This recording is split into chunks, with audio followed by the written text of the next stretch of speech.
오늘 우리에게 주시는 하나님 말씀은 출애굽기 8장 25절에서 32절 말씀입니다.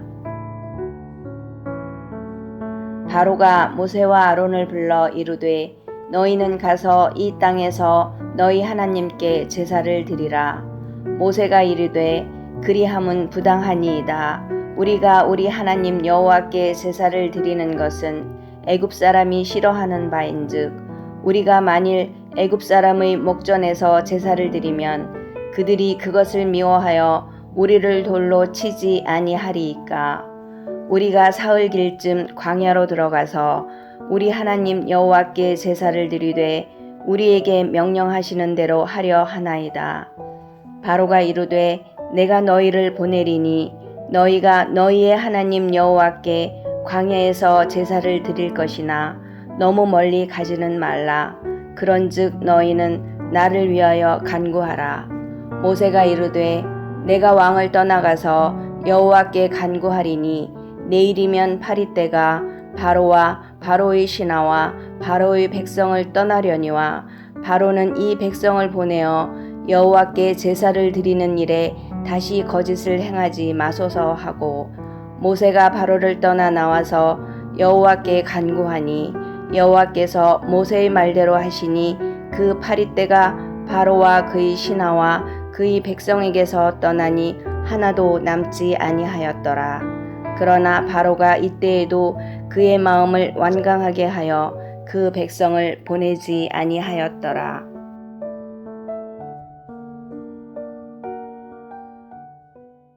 하나님께서 내리신 재앙 중에 첫 번째 재앙인 물이 피가 되는 재앙과 두 번째 재앙인 개구리 재앙과 세 번째 재앙인 이 재앙까지는 하나님께서 모세에게 아론에게 명령해서 지팡이를 잡고 재앙을 내리라고 하셨습니다. 그런데 네 번째 재앙인 파리 재앙은 하나님께서 직접 하십니다. 출애굽기 8장 31절입니다. 여호와께서 모세의 말대로 하시니 그 파리떼가 바로와 그의 신하와 그의 백성에게서 떠나니 하나도 남지 아니하였더라. 이처럼 여호와께서 직접 행하셨습니다. 다섯 번째 재앙인 가축에게 발한 돌림병 재앙도 하나님께서 직접 하십니다. 9장 6절을 보겠습니다. 이튿날에 여호와께서 이 일을 행하시니 애굽의 모든 가축은 죽었으나 이스라엘 자손의 가축은 하나도 죽지 아니한지라.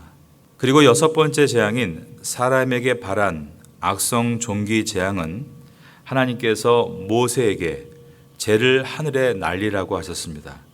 9장 8절입니다. 여호와께서 모세와 아론에게 이르시되 너희는 화덕의 재 두 움큼을 가지고 그 다음 보면 모세가 바로의 목전에서 하늘을 향하여 날리라 라고 되어 있는 것입니다. 이처럼 네 번째, 다섯 번째, 여섯 번째 재앙은 하나님께서 지팡이를 사용하시지 않으셨고 또 하나님께서 직접 행하시거나 모세의 손을 사용하셨습니다. 이처럼 첫 번째 재앙부터 세 번째 재앙까지는 지팡이를 사용하셔서 재앙을 내리시고 네 번째 재앙부터 여섯 번째 재앙까지는 하나님께서 직접 재앙을 내리시거나 모세의 손을 사용하셨습니다. 이어지는 일곱 번째부터 아홉 번째까지는 이제는 더 이상 아론이 나오지 않고 모세에게 내가 지팡이를 들어서 재앙을 내리라고 하십니다. 일곱 번째 재앙인 우박 재앙을 보겠습니다. 9장 22절입니다.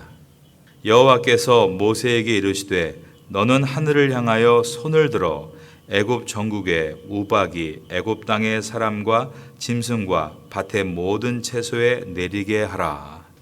이처럼 하나님께서 아론이 아닌 모세에게 직접 손을 들어 하라라고 하셨고 여덟 번째 재앙인 메뚜기 재앙에서는 하나님이 모세에게 지팡이를 들어서 재앙을 내리게 하라라고 하셨습니다. 10장 13절입니다. 모세가 애굽 땅 위에 그 지팡이를 들매 여호와께서 동풍을 일으켜 온 낮과 온 밤에 불게 하시니 아침이 되매 동풍이 메뚜기를 불어들인지라. 9번째 재앙인 흑암의 재앙에서도 하나님은 모세를 들어 사용하시는데 모세에게 하늘을 향하여 손을 내밀어서 흑암의 재앙을 임하게 하라라고 하셨습니다. 10장 22절입니다. 모세가 하늘을 향하여 손을 내밀매 캄캄한 흑암이 3일 동안 애굽 온 땅에 있어서. 이것은 하나님께서 어떤 물건이나 어떤 사람이 반드시 있어야 되는 것이 아님을 우리에게 보여주고 있습니다. 꼭 모세는 아론이 필요한 것도 아니고 꼭 사역을 위해서 지팡이가 있어야만 되는 것도 아니라는 말씀입니다. 아론이 없어도 하나님의 역사가 나타났고 지팡이가 없이 손만 들어도 하나님의 역사는 그대로 이루어졌습니다. 즉 모세도 아론도 지팡이가 없어도 하나님은 하나님의 자신의 역사를 이루어 가신다라는 말씀입니다. 그러므로 하나님의 역사에 꼭 누군가가 있어야 된다는 것은 잘못된 생각입니다. 하나님은 I am who I am. 나는 스스로 있는 자다. 하지만 주님은 스스로 모든 걸 하실 수 있는 분이시지만 언제나 종들과 함께 일하기를 기뻐하십니다. 하나님의 역사에 동참하게 되는 것은 그러므로 매우 영광스러운 일입니다. 하나님께서 선택해 주신 것이기 때문입니다. 그런데 사람은 시간이 지나면 그런 귀한 은혜를 잃어버립니다. 하나님이 선택해 주심에 감사하다는 생각에서 점점 일만 생각을 하게 되고 하나님이 일하신다라는 부푼 감사가 사라지고 내가 일한다, 나만 일한다라는 불평이 일어나기를 시작합니다. 그래서 일 때문에 지치고 중심을 잃어버리게 되는 것입니다. 모세도 나중에 하나님께서 자신을 사역자로 부르신 선택에 대한 감사가 사라지는 순간 일에 치이고 중심을 잃어버리고 마음이 무너졌습니다. 잘 참아왔는데 은혜가 없으니 그것이 마치 붕괴가 예고됐던 댐과 같이 압력을 견디지 못하고 터져버린 것입니다. 하나님이 반석을 명하여 물을 내라고 하셨는데 민수기 20장 10절과 11절을 보면 모세와 아론이 회중을 그 반석 앞에 모으고 모세가 그들에게 이르되 반역한 너희여 들으라. 우리가 너희를 위하여 이 반석에서 물을 내려야 하고 모세가 그의 손을 들어 그의 지팡이로 반석을 2번 치니 물이 많이 솟아나오므로 회중과 그들의 짐승이 마시니라. 분노함으로 하나님 명령대로 순종하지 않고 반석을 막 두드리면서 물을 냈습니다. 그날 사역은 성공했지만 그는 이와 같이 감정 조절에 실패했고 하나님께 책망을 들었습니다. 능력의 원천은 오직 하나님께 있고 우리는 하나님께 부름받은 사람이고 하나님께서 쓰시는 지팡이와 같은 존재임을 명심하는 것은 우리에게 매우 중요합니다.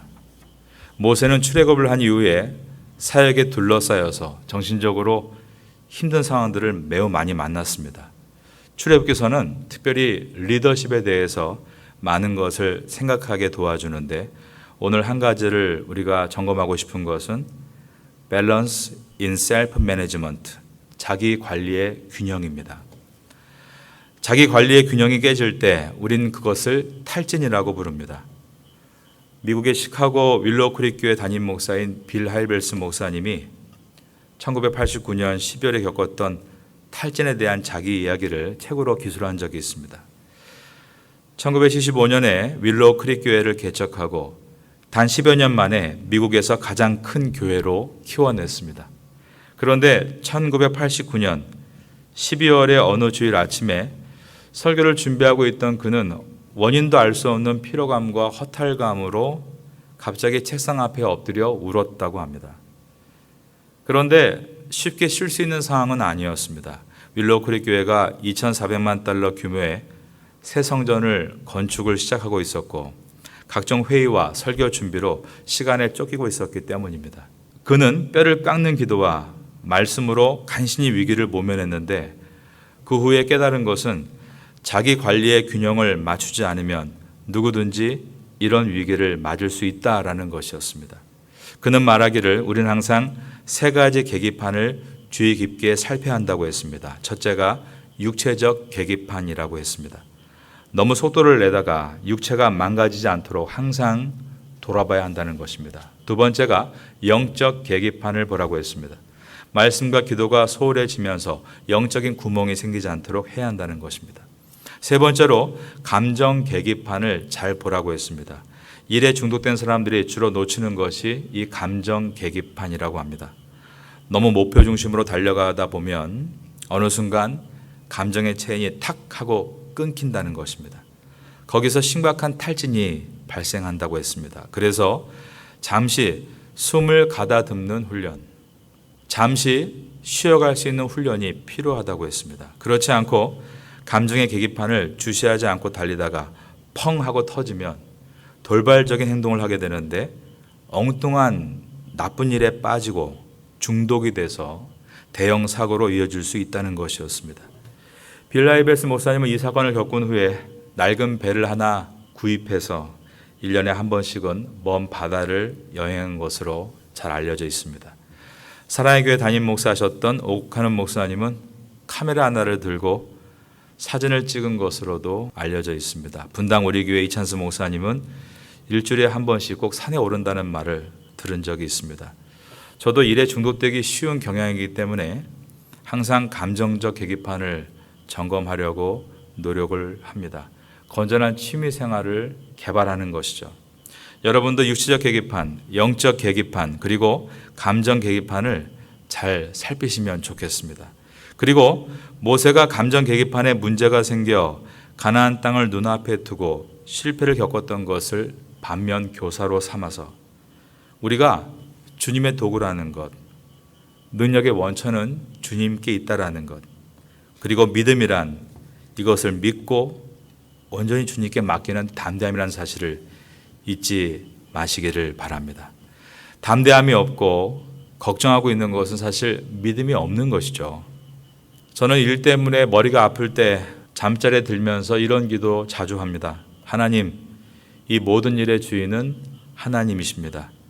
졸지도 않고 피곤하지도 않으신 하나님, 저는 좀 피곤해서 자야겠습니다. 안녕히 주무십시오. 이러고 잠자리에 들 때가 있습니다.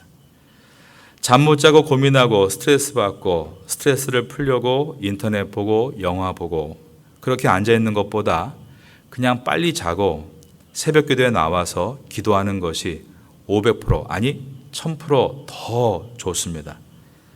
밤 12시까지 일하시는 분들, 새벽 1시까지 일하시는 분들 계십니다. 저도 금요일에 마치고 설교한 것 편집해서 유튜브에 올리고 집에 퇴근할 때 11시쯤 됩니다. 토요일 저녁에도 주일 설교를 준비하느라 어떤 때는 거의 잠을 못 자기도 합니다. 그럴 때는 저도 사실 새벽에 일어날 수 없죠. 그래서 토요일 주일에 새벽 예배가 없는 것을 이용해서 그렇게 시간을 안배해 놓는 것입니다. 제가 드리고 싶은 말씀은 어떤 분들이 매일 12시에 그리고 새벽 1시에 일이 끝나서 못 오겠다라고 말씀하실 때 문제는 그것이 아니라는 것입니다. 왜냐하면 매일 그렇게 끝나는 것이 아니기 때문입니다. 분명히 일찍 끝나는 날이 있고 쉬는 시간이 있는데 그 마음속에 예배를 삼하는 마음이 완전히 끊겨지게 되고 여가를 다른 것으로 채우는 것이 위험하다는 것을 말씀드리는 것입니다. 잘못된 선택으로 그 여가가 그를 치유와 회복으로 이끌지 못하고 중독에 빠뜨리고 더 피곤증에 시달리게 만드는 것은 우리가 분명히 짚고 넘어가야 될 문제입니다. 이것은 매우 위험한 신호로 빨리 개선하지 않으면 감정의 고장을 일으키고 하나님과의 관계, 가족과의 관계, 주변 사람들의 관계가 단절되는 결과를 초래할 수 있기 때문입니다. 저는 늘 강조하는 것이 여러분 아시겠지만 일찍 자라는 것입니다. 제자훈련 때 배웠죠. 그 목적은 새벽에 나오기 위해서입니다. 매일은 안 돼도 일주일에 한 번, 아니 2주일에 한 번이라도 그런 꿈 꾸어볼 수 있는 것 아니겠습니까? 사실 새벽 예배에 나와서 기도하지 않으면 우린 결코 마음 놓고 부르짖으며 기도할 수 있는 시간을 확보하기가 매우 어렵다는 것을 인정해야 합니다. 말씀과 기도가 시작이 되면 다시 자기 관리의 균형을 지켜나가는 힘을 얻게 될 수 있는 것입니다. 이곳에 계신 분들은 새벽에 잘 나오시니까 사실 여러분께 이렇게 말씀드리는 것은 별 도움이 되지 않겠지만 가정에 돌아가면 우리의 가족이 있고 우리의 아이들이 있지 않습니까? 아이들과 진지하게 이야기를 나눠보면 아이들 나름대로 다 괴로움과 고민이 있습니다. 저도 아이들과 그런 걸 많이 경험했습니다. 그럴 때 우리 한번 같이 새벽에 나가서 하나님께 예배 드려볼까? 그러면 아이들이 싫어할 수 있지만 좋아할 수도 있습니다. 싫어해도 적어도 이것이 옳다라는 것은 마음에 새길 수 있습니다. 코로나 기간은 기도의 결핍을 가져올 수 있는 위험한 시간입니다.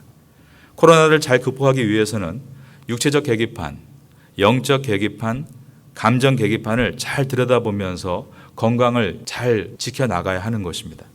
이 세 가지 건강을 잘 지켜나가시는 여러분 될 수 있기를 주님의 이름으로 축원합니다. 네 번째 재앙인 파리 재앙은 우리가 상상하는 불편한 정도의 재앙이 아니라 물이 피가 되고 하수에서 개구리가 올라오고 티끌이 변하여 모두 이가 되는 재앙보다도 더 큰 고통을 주는 재앙이었습니다. 25절에 보면 그 땅이 황폐하였더라 라고 되어 있기 때문입니다.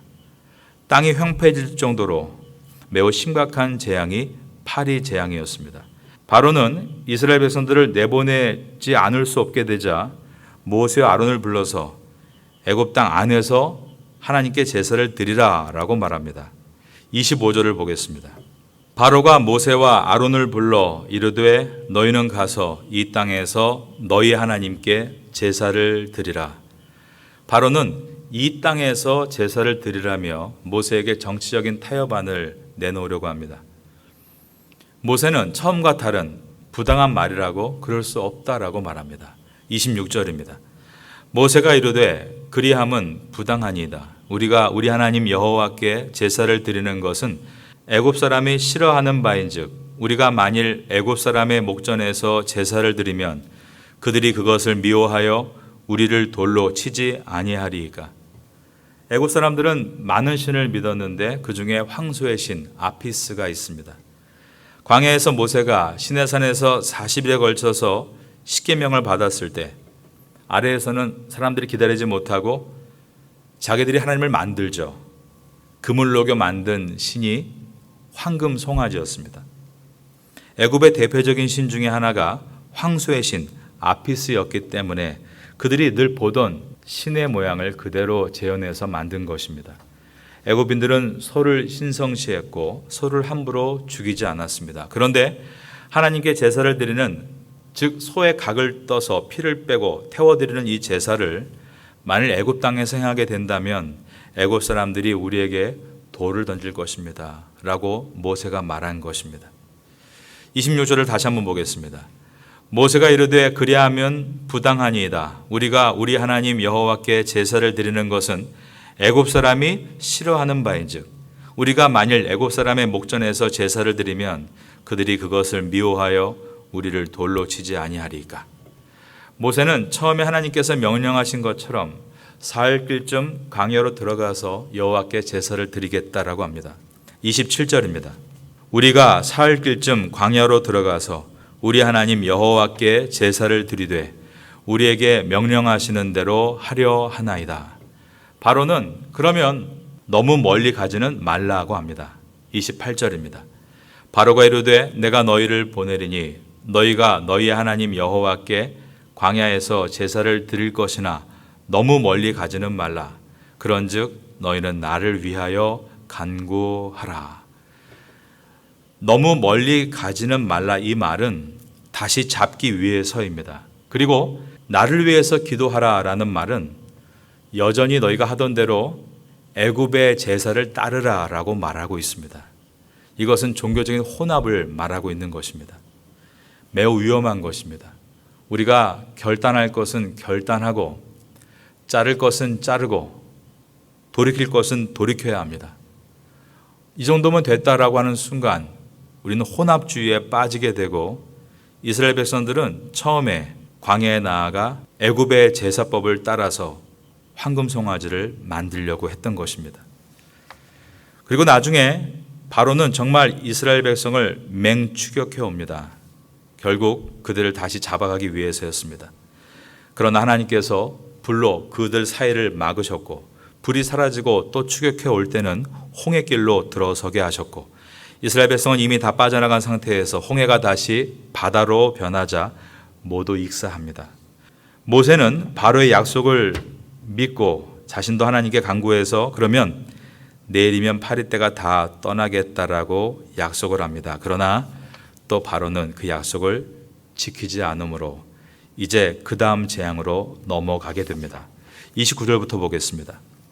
모세가 이르되 내가 왕을 떠나가서 여호와께 간구하리니 내일이면 파리떼가 바로와 바로의 신하와 바로의 백성을 떠나려니와 바로는 이 백성을 보내어 여호와께 제사를 드리는 일에 다시 거짓을 행하지 마소서 하고 모세가 바로를 떠나 나와서 여호와께 간구하니 여호와께서 모세의 말대로 하시니 그 파리떼가 바로와 그의 신하와 그의 백성에게서 떠나니 하나도 남지 아니하였더라.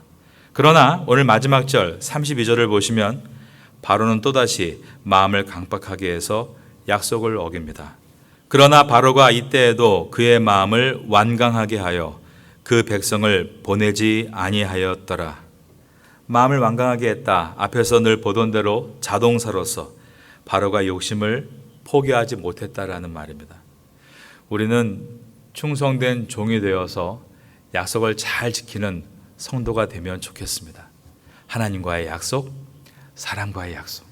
오늘도 이 아침에 예배드리시고 돌아가시면서 다시 한번 주님의 큰 은혜를 마음에 품고 자기 관리에 승리하고 또 저녁에 만나시는 우리 모두가 될 수 있기를 예수님의 이름으로 축원합니다.